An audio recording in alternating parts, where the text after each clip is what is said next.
Hi folks, today's video is how to play against your type.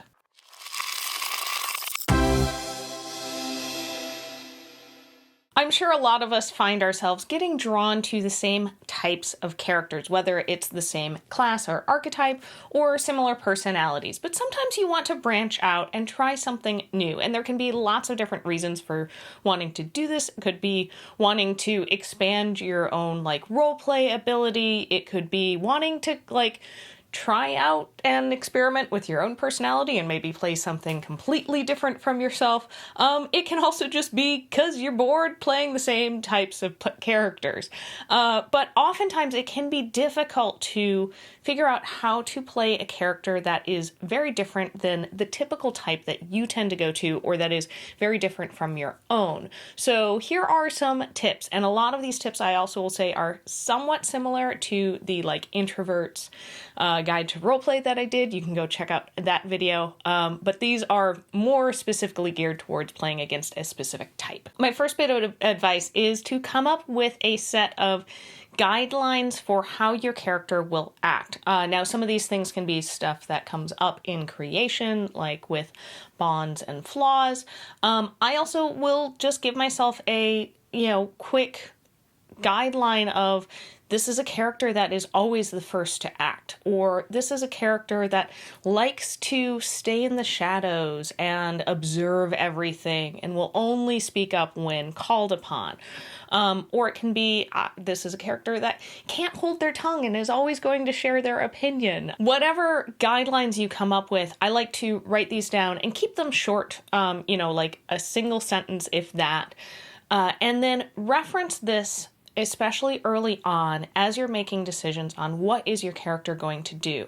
I like having this out kind of visible, like next to my character sheet, or I'll write it at the top of the character sheet, just as a reminder of, okay, don't necessarily go with my first instinct, but let's reference essentially the instincts of the character. My second bit of advice is to base your character off of a character from fiction or somebody that you know. Sometimes it can be easier, instead of referencing a set of guidelines, to think, what would Jen do, or what would Malcolm Reynolds do? Now, two caveats with this.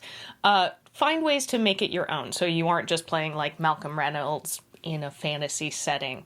But you can be inspired by those characters. And then the second caveat is, if you're basing it off of an actual person, especially if it's someone that you know and are friends with, don't tell anybody this. No one needs to know. And that way you avoid hurting anyone's feelings, whether it's somebody at the table or a mutual friend.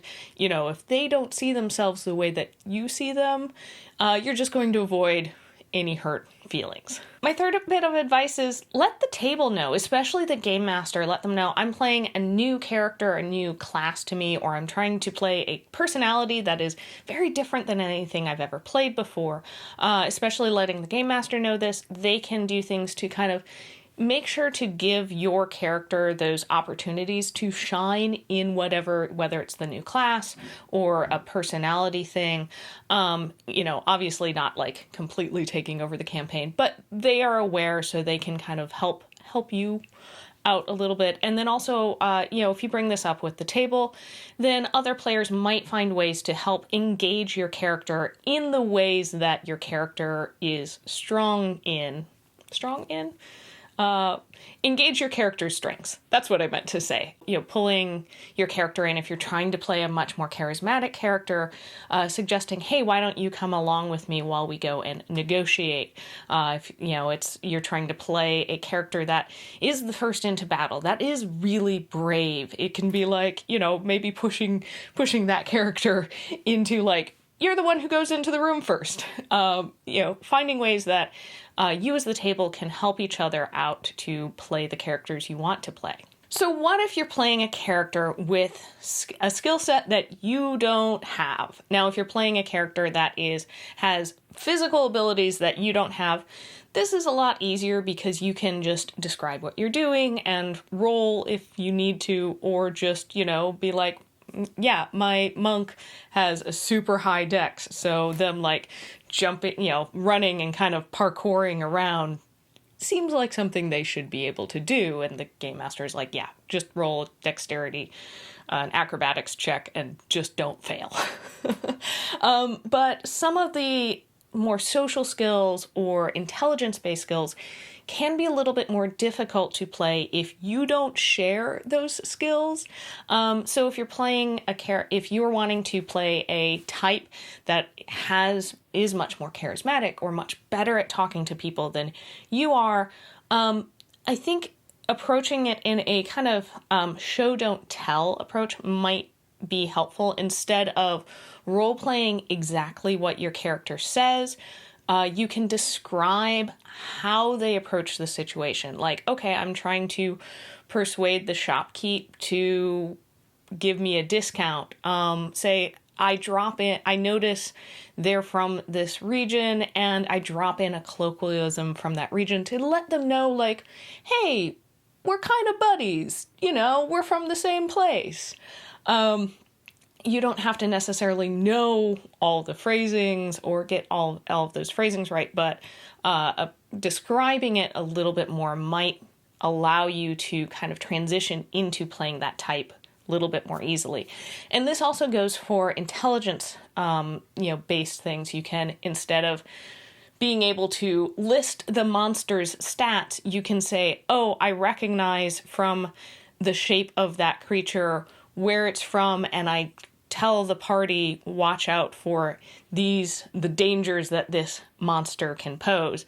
And then, maybe look to your game master and be like, and what information is that? Also, I will say for high intelligence characters, taking notes is probably going to be your friend, because then you can reference back to those notes, even if you don't, mentally able to keep all of those stats and information in your own head and recall it. I want to give a special thanks to all of our patrons, especially Black Dragon Gaming. If you want to support our channel, you can head on over to patreon.com and check out the perks of being a patron. My next tip is exaggerate the character or exaggerate the type a little bit, especially early on, and maybe you'd draw it back a little bit as you get more comfortable with the character. But it can often be easier to play a little bit of a caricature of something to ease yourself into it. You can go overboard and then rein yourself back as you get used to, okay, yes, I am playing a super brave character. I'm not particularly brave, but I will play the brave advanced adventurer. Aha! That kind of thing, where sometimes it can be easier to, yes, play that caricature. Again, maybe clue your table in and be like, I'm going to try and get better at this, but I might be a little over the top at the start. And that can also go, for playing maybe a more quiet, introverted type character as well. It doesn't have to be big and bolsterous to be over the top or exaggerated. And then my final bit of advice is, especially if you're wanting to just change up the class or archetype that you're playing, change up kind of the mechanics of the character, that doesn't mean you have to play a completely different personality than any character you've ever played. I think there is something to be said of, realizing personality isn't linked to class. So you can have a barbarian who isn't the big, dumb, I smash things, but, maybe does try and be friendly and kind and just loses their temper when they're in a fight. You don't have to play a bard that's all like, what was that? Clearly I don't play bards a lot. But you don't have to play a bard that's hypersexualized and super bolsterous.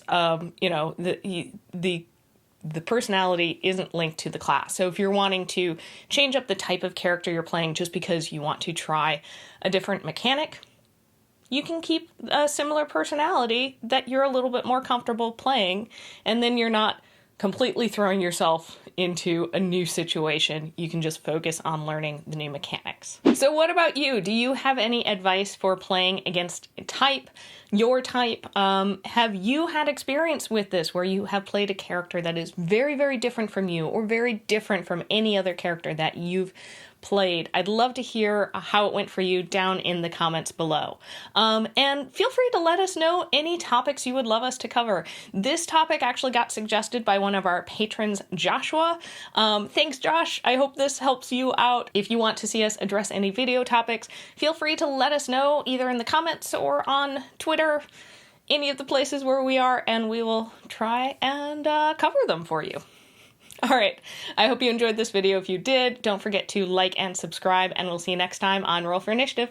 Bye!